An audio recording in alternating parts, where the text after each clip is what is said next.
So last time we have started monohalogen derivatives of alkanes, which are also called alkyl halides. Monohalogen derivatives of alkanes can be defined as the compounds obtained by replacing one hydrogen atom of alkane molecule by one hydrogen atom.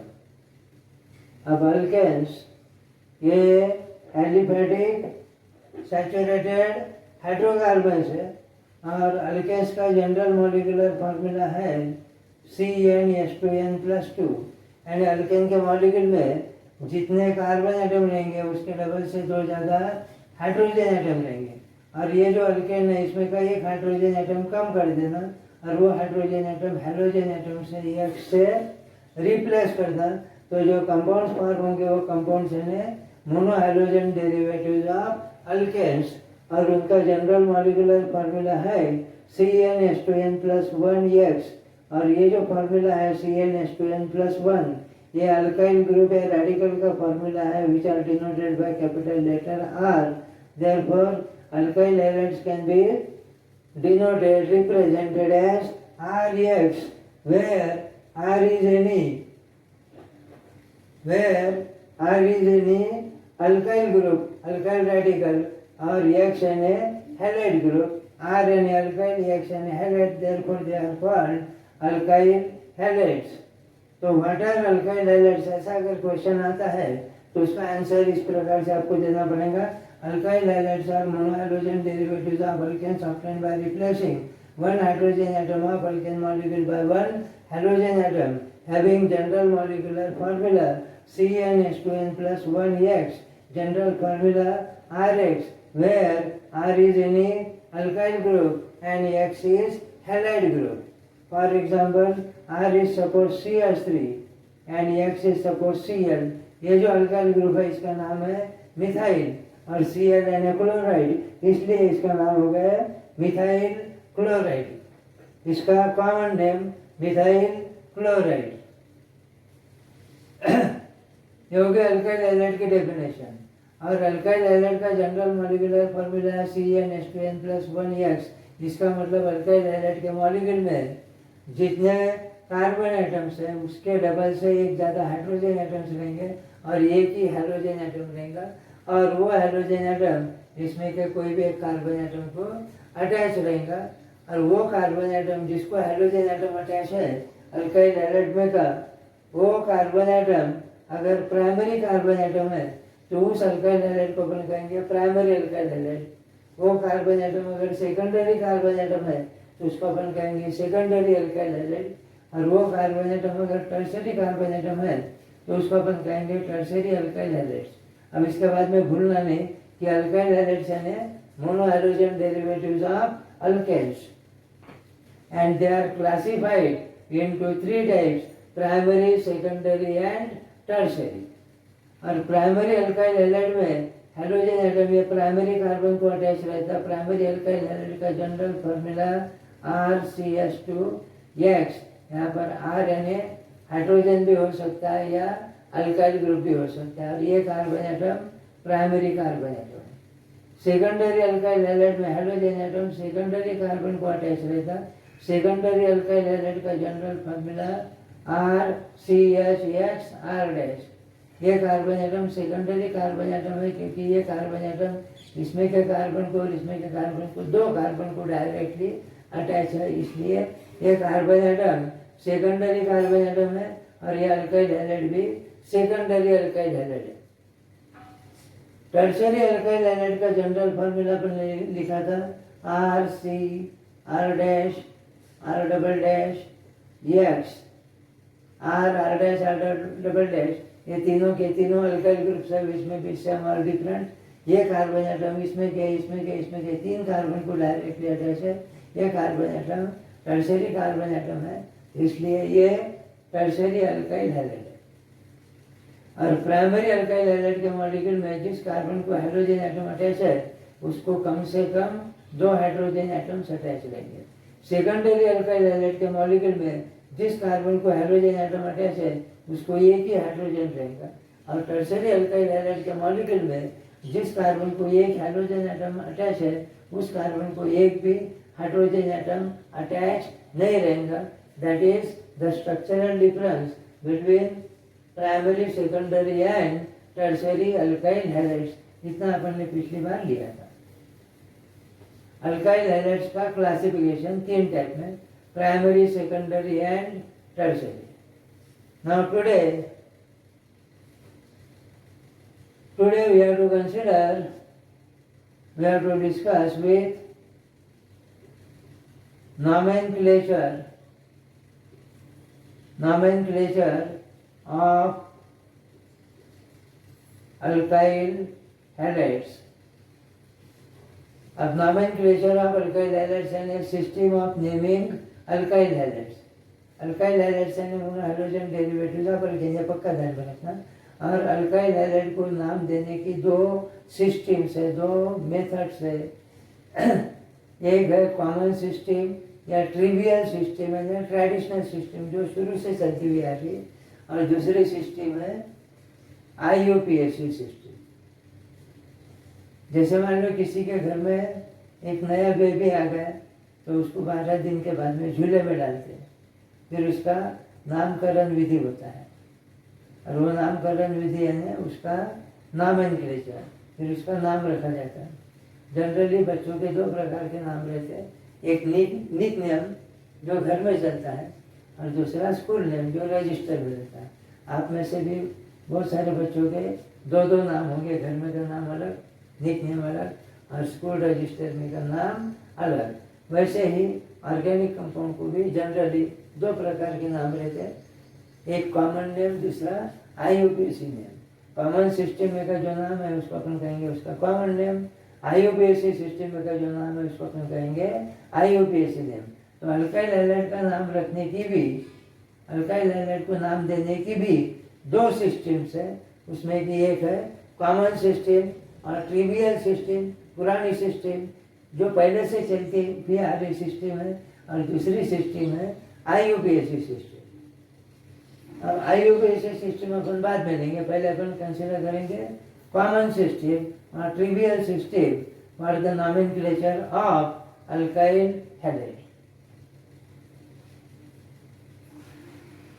पहली system है common system, और it is also called trivial system for the nomenclature of alkyl halides। अब alkyl halide कोई भी type का रहो, primary रहो, secondary रहो या टर्शियरी रहो, तीनों प्रकार के अल्काइल हैलाइड का एक ही जनरल फार्मूला है RX। R यानी अल्काइल ग्रुप और X यानी हैलाइड ग्रुप। अब ये जो अल्काइल हैलाइड है इसका जो कॉमन नेम है, कॉमन सिस्टम का नाम है कॉमन नेम, IUPAC सिस्टम में तो उसका नाम है IUPAC name.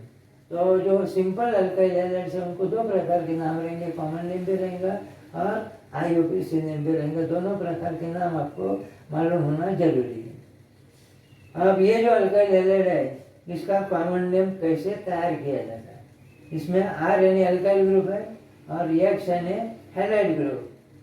X combined state में रहा तो उसको हैलाइड बोलते हैं, Cl रहा तो क्लोराइड, Br रहा तो ब्रोमाइड, I रहा तो आयोडाइड।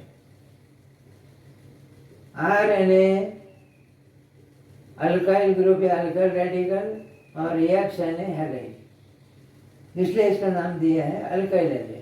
और ये जो अल्काइल हैलाइड है इसका कॉमन नेम, इसमें का ये जो अल्काइल ग्रुप है इसके नाम पर से अपने को इसका नाम तैयार करना है। Common name of alkyl halide is derived from the name of alkyl group, alkyl radical present in the molecule of alkyl halide. उस अल्काइल हैलाइड का स्ट्रक्चरल फॉर्मूला देखना, उसमें कौन सा अल्काइल ग्रुप प्रेजेंट है वो देखना, उस अल्काइल ग्रुप का जो भी नाम होगा वो नाम वहाँ पर लिखना, और उसके आगे Cl रहा तो क्लोराइड लिखना, Br रहा तो ब्रोमाइड लिखना, I रहा तो आयोडाइड लिखना।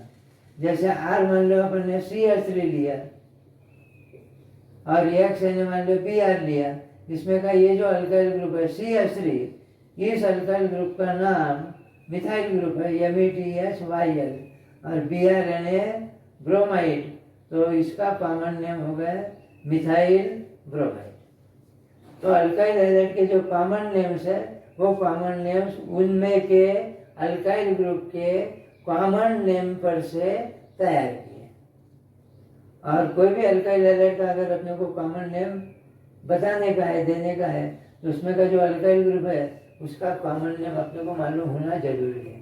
तो अल्काइल ग्रुप्स यानी क्या, अल्काइल ग्रुप के कॉमन नेम्स, उनके एग्जाम्पल्स अभी अपने को लेने के हैं, और उसके बाद में अपन अल्काइल हैलाइड्स लेंगे, एग्जाम्पल्स लेंगे और उनके कॉमन नेम्स, क्योंकि कोई भी अल्काइल हैलाइड का कॉमन नेम लिखने के लिए उसमें के अल्काइल ग्रुप का कॉमन नेम अपने को मालूम होना जरूरी है।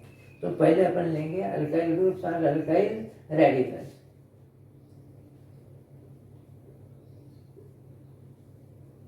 Alkyl group or alkyl radical यानी क्या,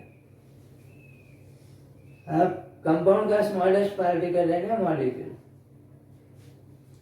कोई भी कंपाउंड का स्मॉलेस्ट पार्टिकल है मॉलिक्यूल, और वो कंपाउंड के मॉलिक्यूल में दो या दो से ज़्यादा एटम्स रहते हैं और वो एक दूसरे से बॉन्डेड रहते हैं, उनके बीच में बॉन्ड्स रहते हैं, और उस मॉलिक्यूल में जितने भी एटम्स है उनकी जितनी भी वैलेंसीज है वो सेटिस्फाइड रहती है। जैसे मान लो अपन ने यह कंपाउंड लिया मीथेन, मीथेन का मॉलिक्यूलर फार्मूला है CH4।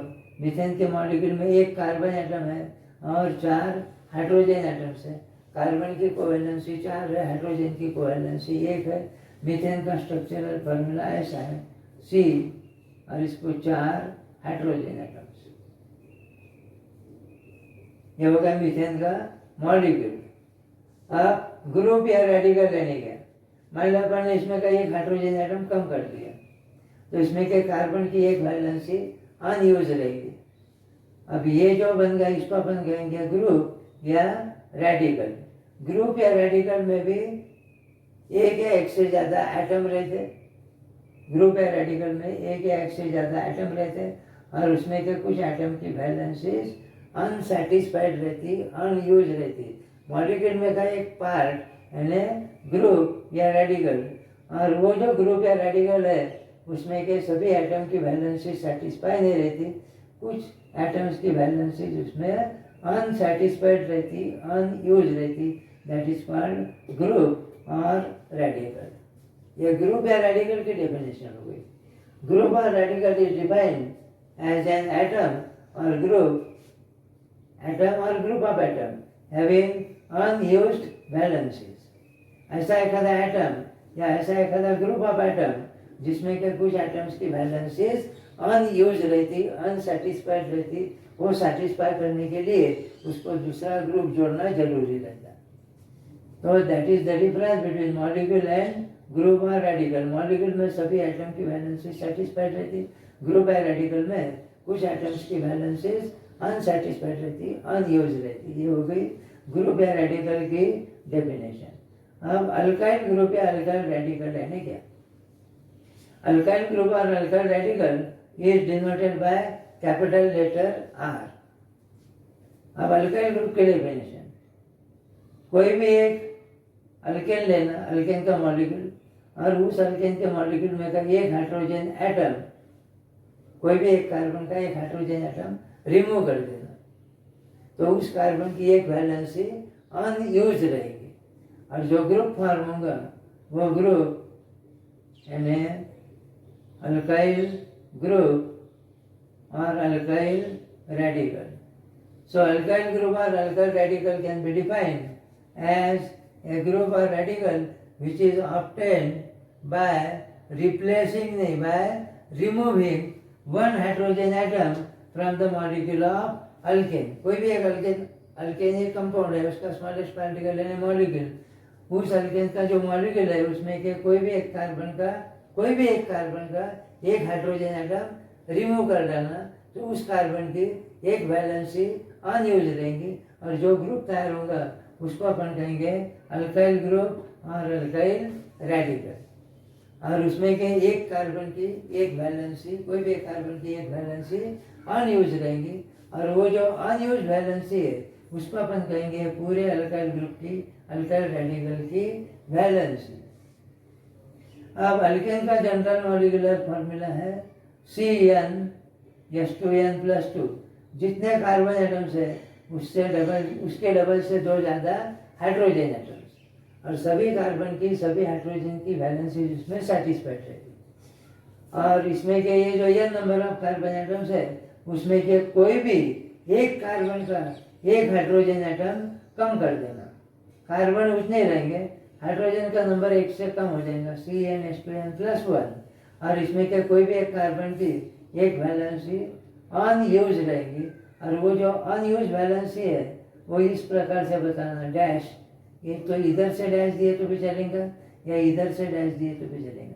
ये डैश यानी इसमें के कोई भी एक कार्बन की अनयूज वैलेंसी, और ये अनयूज वैलेंसी यानी पूरे अल्काइल ग्रुप की वैलेंसी, और ये वैलेंसी 1 है। तो अल्काइल ग्रुप है, अल्काइल रेडिकल्स आर मोनोवैलेंट, उनकी वैलेंसी 1 है, and they are denoted by capital letter R। R का फॉर्मूला है CnH2n+1। ये हो गया अल्काइल ग्रुप है, अल्काइल रेडिकल की definition. Alkyl group can be define, ये सब 11th का पार्ट है, 11th में हो चुका आपका।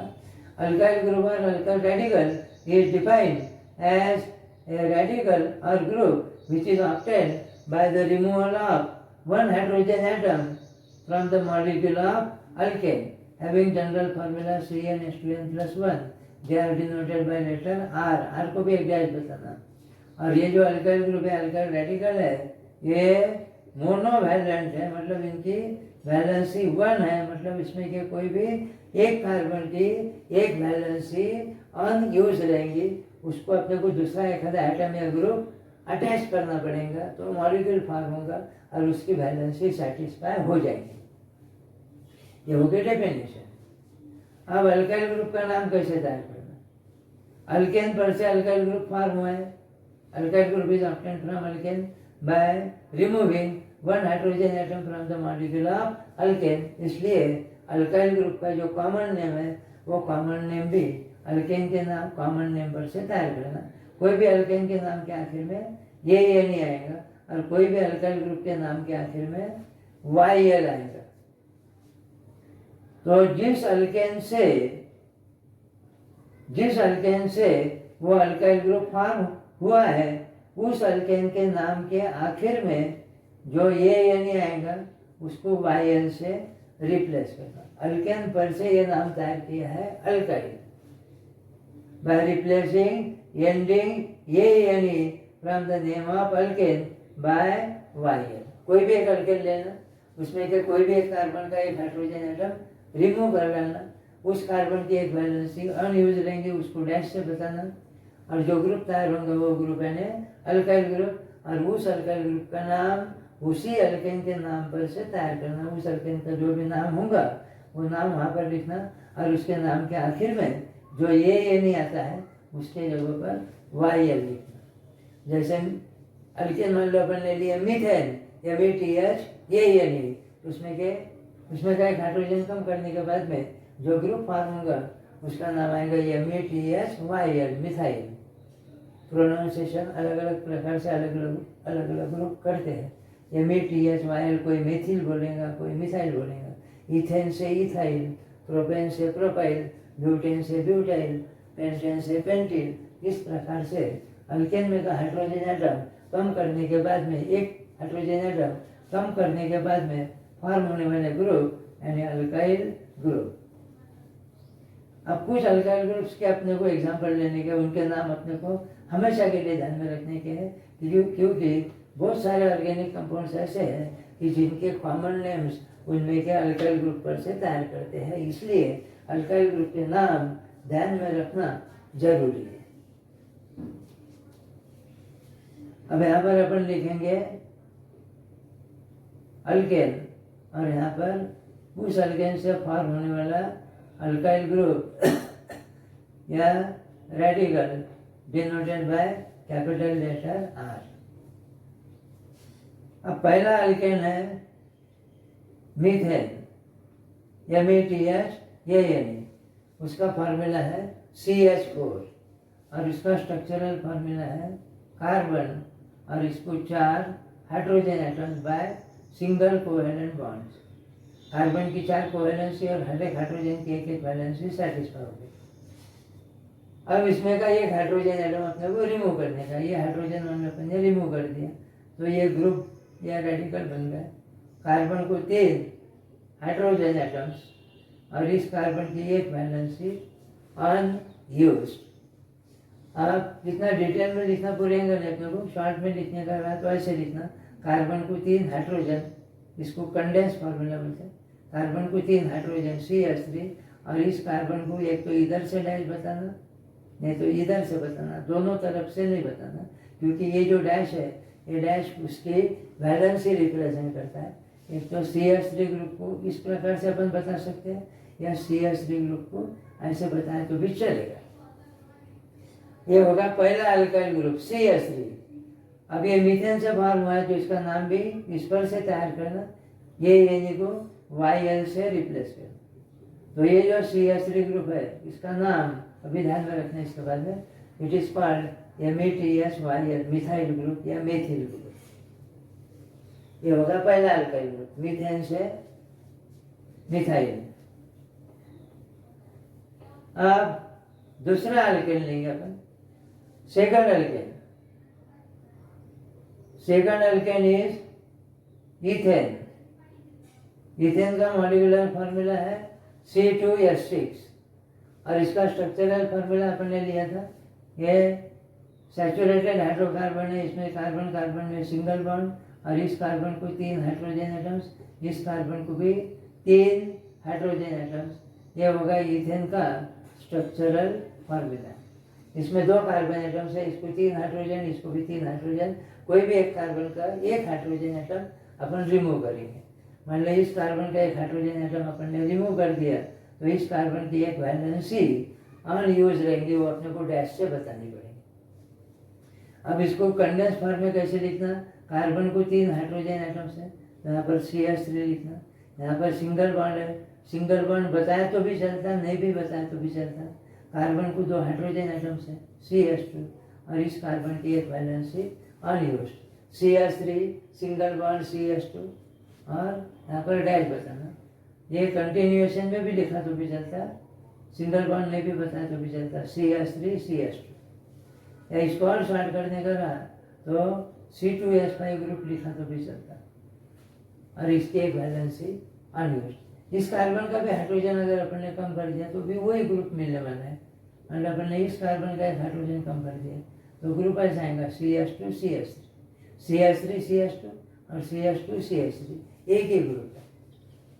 CH3 CH2 में क्या, CH2 में क्या कार्बन की वैलेंसी अनयूज्ड है, इसको डैश बताना, इसको डैश नहीं बताना। अब ये जो ग्रुप है ये इथेन से फॉर्म हुआ है तो इसका नाम अपन लिखेंगे ETHYL, इथाइल, इथेन से इथाइल।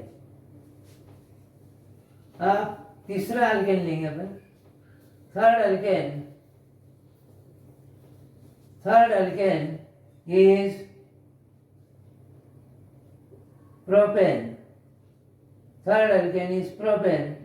प्रोपेन का मॉलिक्यूलर फार्मूला तो C3H8 है, लेकिन उसका स्ट्रक्चरल फार्मूला ऐसा है, 3 कार्बन एटम्स, सभी सिंगल बॉन्ड रहते हैं इसमें, अल्केन में 3 कार्बन की chain single bond, C single bond C single bond C। बाद में इस कार्बन की वैलेंसी 4 करने के लिए इसको 3 हाइड्रोजन एटम्स, इसकी वैलेंसी 4 करने के लिए इसको 2 हाइड्रोजन एटम्स और इसकी वैलेंसी 4 करने के लिए इसको 3 हाइड्रोजन एटम। यह होगा प्रोपेन का स्ट्रक्चरल फार्मूला। अब अपने को अल्काइल ग्रुप इससे तैयार करने का है तो इसमें क्या कोई भी एक कार्बन का एक हाइड्रोजन एटम अपने को कम करने का है। अब यहाँ पर 3 कार्बन एटम्स है, मान लो अपन ने इस कार्बन का एक हाइड्रोजन एटम कम कर दिया तो इसकी एक वैलेंसी अनयूज रहेंगी। अब ये जो ग्रुप फॉर्म होगा इसका फार्मूला अपन शॉर्ट में ऐसा लिखेंगे, कार्बन को 3 हाइड्रोजन CH3, कार्बन को 2 हाइड्रोजन CH2, इस कार्बन को 2 हाइड्रोजन CH2 और इस कार्बन की एक वैलेंसी अनयूज बताना। यह होगा ये ग्रुप। अब दूसरा ग्रुप, ये जो बीच में का कार्बन है इसका एक हाइड्रोजन मान लो अपन ने कम कर दिया, तो इसकी एक वैलेंसी अनयूज्ड अपने को बतानी पड़ेगी। इसको शॉर्ट में अपन ऐसा लिखेंगे,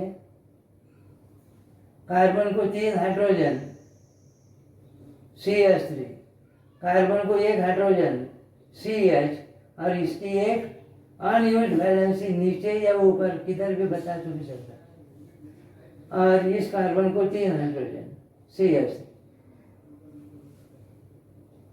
अब तीसरी पॉसिबिलिटी, मान लो अपन ने इस कार्बन का एक हाइड्रोजन कम कर दिया, तो इसकी एक वैलेंसी अनयूज रहेगी, और इसका फॉर्मूला अपने को ऐसा लिखना पड़ेगा, इसकी एक वैलेंसी अनयूज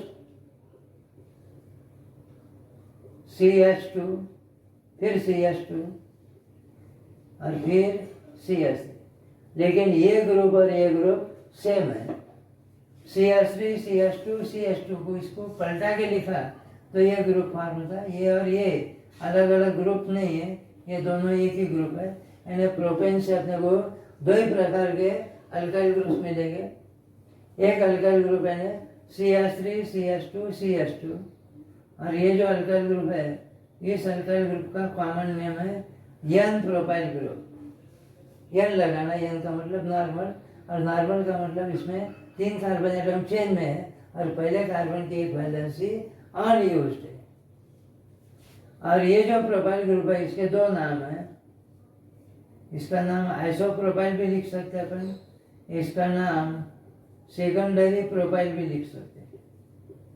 आइसोप्रोपाइल और सेकेंडरी प्रोपाइल, और इसका स्ट्रक्चरल फॉर्मूला अपन ऐसा भी लिख सकते हैं, ये CH3 यहाँ पर बताए तो भी चलता, CH3 CH, ये CH3 अपन नीचे बताएंगे, और इसकी एक अनयूज्ड वैलेंसी। ये और ये कोई अलग अलग स्ट्रक्चर नहीं है, सेम है। और जिस मॉलिक्यूल में या ग्रुप में इस प्रकार का रेडिकल रहता है CH3 CH CH3, second carbon को एक CH3 ग्रुप, उसके नाम के पहले कभी भी आइसो लगाते हैं, वो रूल है। तो यहाँ पर ये आइसो ग्रुप होने की वजह से इसको नाम दिया है iso propyl group. Second position में अगर एक CH3 ग्रुप है तो उसके नाम के पहले आइसो लगाना, आइसो प्रोपाइल ग्रुप। और इसको दूसरा नाम दिया है सेकेंडरी प्रोपाइल ग्रुप, क्योंकि ये जो कार्बन एटम है जिसका हाइड्रोजन एटम अपन ने रिमूव किया है, जिसकी एक वैलेंसी अनयूज्ड है, ये carbon atom secondary carbon atom है because it is attached to 2 other carbon atoms. और इस प्रोपाइल ग्रुप में के सेकेंडरी कार्बन की एक वैलेंसी अनयूज्ड होने की वजह से इसको दूसरा नाम दिया है सेकेंडरी प्रोपाइल। आइसोप्रोपाइल और सेकेंडरी प्रोपाइल एक ही ग्रुप के 2 नाम है। तो ध्यान में रखना कि प्रोपेन से अपने को 2 प्रकार के ग्रुप मिलेंगे, ये एन प्रोपाइल ग्रुप और दूसरा आइसो या secondary propyl group. N propyl group में 3 कार्बन एटम चेन में पहले कार्बन की वैलेंसी अनयूज्ड, आइसो या सेकेंडरी प्रोपाइल ग्रुप में भी 3 कार्बन एटम की चेन, लेकिन सेकंड कार्बन की एक वैलेंसी अनयूज्ड। ये हो गया प्रोपेन से फॉर्म होने वाले प्रोपाइल ग्रुप। अब इसके बाद का अल्केन, चौथा alkane, fourth alkane is butane. Butane का मॉलिक्यूलर फॉर्मूला है C4H10, लेकिन ब्यूटेन के 2 आइसोमर्स है, ये 11th में हो चुका आपका। ब्यूटेन के 2 आइसोमर्स है, एक है नॉर्मल ब्यूटेन एन ब्यूटेन और दूसरा है आइसोब्यूटेन। ब्यूटेन 2 टाइप के हैं, एन ब्यूटेन और आइसोब्यूटेन। एन ब्यूटेन में ये जो 4 कार्बन एटम्स है, ये 4 कार्बन एटम्स कंटिन्यूस चेन के फॉर्म में रहते हैं। फर्स्ट को सेकंड, सेकंड को थर्ड, थर्ड को फोर्थ, इसको बोलते हैं कंटिन्यूस चेन, स्टेट चेन। और कार्बन की वैलेंसी सेटिस्फाई करने के लिए इसको 3 हाइड्रोजन, इसको 2 हाइड्रोजन, इसको 2 हाइड्रोजन और इसको 3 हाइड्रोजन एटम्स, ये होगा एन ब्यूटेन का स्ट्रक्चरल फार्मूला। अब आइसोब्यूटेन का स्ट्रक्चरल फार्मूला, आइसोब्यूटेन में 3 कार्बन की चेन रहती, फर्स्ट को सेकंड, सेकंड को थर्ड, और फोर्थ कार्बन एटम इस कार्बन को अटैच नहीं रहता। फोर्थ कार्बन एटम ये बीच में क्या कार्बन को अटैच रहता है, इसको बोलते हैं साइड चेन या ब्रांचिंग। ये नीचे बता तो भी चलता, ऊपर बता तो भी चलता, किधर भी बता तो भी चलेगा। और कार्बन की वैलेंसी 4 करने के लिए इस कार्बन को 3 हाइड्रोजन एटम्स, इसको 3 हाइड्रोजन एटम्स, इसको भी 3 हाइड्रोजन एटम्स, इसकी 3 हो गई तो इसको एक ही हाइड्रोजन एटम। दोनों का मॉलिक्यूलर फार्मूला वही है ना, C4H10। तो ब्यूटेन 2 प्रकार के हैं, एन ब्यूटेन और आइसो ब्यूटेन। अब एन ब्यूटेन से फॉर्म होने वाले अल्काइल ग्रुप, एन ब्यूटेन में 4 कार्बन एटम्स है, इधर CH3 है, इधर भी CH3 है, बीच में 2 CH2 ग्रुप्स है। तो ये कार्बन एटम और ये कार्बन एटम आइडेंटिकल है, मतलब इस कार्बन का हाइड्रोजन कम किया गया या इस कार्बन का हाइड्रोजन कम किया गया, एक ही ग्रुप फॉर्म होने वाला है। और ये CH2 ग्रुप है, ये भी CH2 ग्रुप है, ये 2 कार्बन एटम भी आइडेंटिकल है। ये कार्बन एटम इधर से सेकंड पोजीशन में है, ये कार्बन एटम भी इधर से सेकंड पोजीशन में है। तो इस कार्बन का हाइड्रोजन कम किया गया या इस कार्बन का हाइड्रोजन कम किया गया, ग्रुप अपने को एक ही मिलेगा। तो भले इसमें 4 कार्बन एटम्स हो गए, लेकिन इससे फॉर्म होने वाले ग्रुप 2 ही प्रकार के रहेंगे। इसका या इसका एक हाइड्रोजन एटम कम करना, इसका या इसका एक हाइड्रोजन एटम कम करना।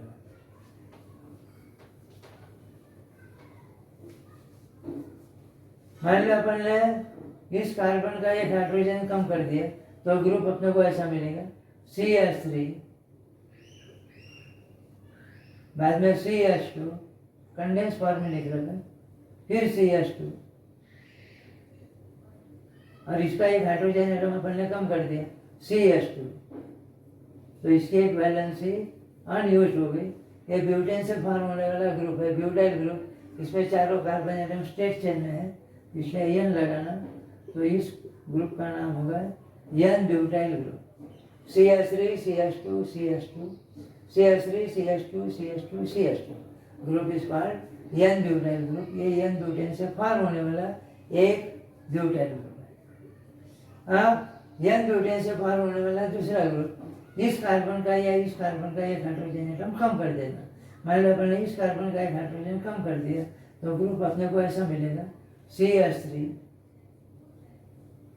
यहाँ पर CH, इसको एक अनयूज वैलेंसी बताना, नीचे या ऊपर कहीं पर भी, बाद में CH2 और बाद में CH3। अब ये जो ग्रुप है इसको आइसोब्यूटाइल ग्रुप नहीं लिखना, क्योंकि सेकंड पोजीशन में CH3 ग्रुप नहीं है। लेकिन ये जो कार्बन एटम है जिसकी वैलेंसी अनयूज्ड है, ये सेकेंडरी कार्बन एटम है, तो इसका नाम, कॉमन नेम अपन लिखेंगे सेकेंडरी ब्यूटाइल ग्रुप। तो एन ब्यूटेन से 2 प्रकार के ब्यूटाइल ग्रुप फॉर्म होते हैं, एन ब्यूटाइल और सेकेंडरी ब्यूटेन। अब आइसोब्यूटेन से फॉर्म होने वाले ग्रुप, अब इसमें 4 कार्बन एटम्स है, लेकिन ये CH3 ग्रुप है, ये भी CH3 ग्रुप है, ये भी CH3 ग्रुप है। 3 में से कोई भी कार्बन का हाइड्रोजन कम किया तो भी अपने को एक ही ग्रुप मिलेगा, ऐसे 3 अलग अलग ग्रुप नहीं मिलेंगे। इसका कम किया गया या इसका कम किया गया, इसका कम किया गया, अपने को एक ही ग्रुप मिलेगा। और इस कार्बन का एक हाइड्रोजन कम कर दिया तो दूसरा ग्रुप मिलेगा। अब मान लो अपन ने इस कार्बन का एक हाइड्रोजन कम कर दिया, इस कार्बन का, अब ग्रुप कैसे मिलेगा अपने को, कार्बन को 3 हाइड्रोजन CH, कार्बन को 1 हाइड्रोजन CH, नीचे कार्बन को 3 हाइड्रोजन यानी CH3, इस कार्बन को 2 हाइड्रोजन, एक रिमूव किया अपन ने, इसकी एक वैलेंसी अनयूज्ड। ये भी ब्यूटाइल ग्रुप है, लेकिन इसमें सेकंड पोजीशन में CH3 ग्रुप आ गया।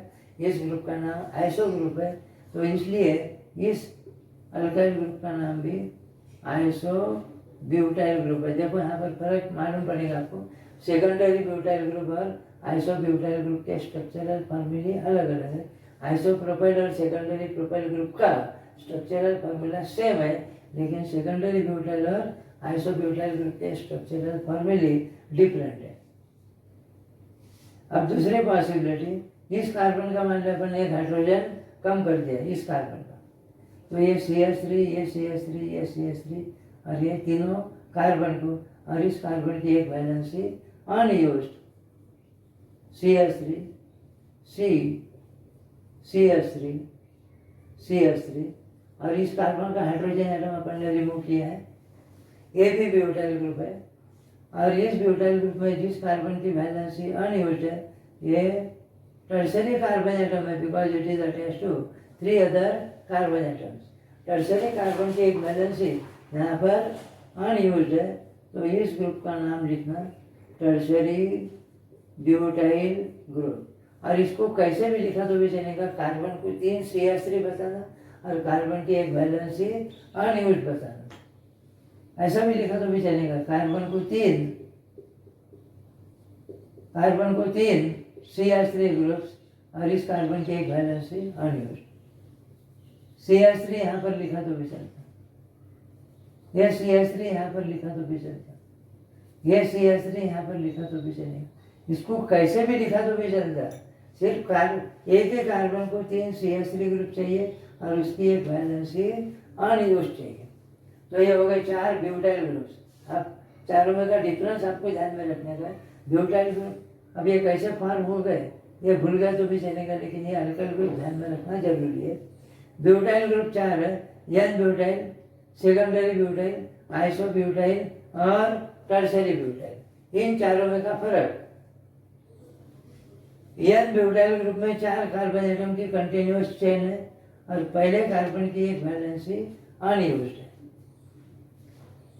सेकेंडरी ब्यूटाइल ग्रुप में भी 4 कार्बन एटम कंटिन्यूअस चेन में है, स्ट्रेट चेन में। सेकंड कार्बन की एक वैलेंसी अनयूज्ड है। आइसोब्यूटाइल ग्रुप में 3 कार्बन की चेन है, सेकंड कार्बन को ब्रांचिंग है, सेकंड कार्बन को इधर से सेकंड कार्बन को ब्रांचिंग है और पहले कार्बन की एक वैलेंसी अनयूज्ड है। और टर्शरी ब्यूटाइल ग्रुप में भी 3 कार्बन की चेन है, सेकंड कार्बन को ब्रांचिंग है और सेकंड कार्बन की ही एक वैलेंसी अनयूज्ड है। ये जो 4 प्रकार के ब्यूटाइल ग्रुप्स है इनमें किसी प्रकार का कंफ्यूजन नहीं होना चाहिए। ब्यूटाइल ग्रुप 4 है, n butyl, secondary butyl, isobutyl और टर्शरी ब्यूटाइल। तो मीथेन से मिथाइल, इथेन से इथाइल एक ही फॉर्म होता है। प्रोपेन से 2 फॉर्म होते हैं, एन प्रोपाइल और दूसरा आइसोप्रोपाइल या सेकेंडरी प्रोपाइल एक ही है।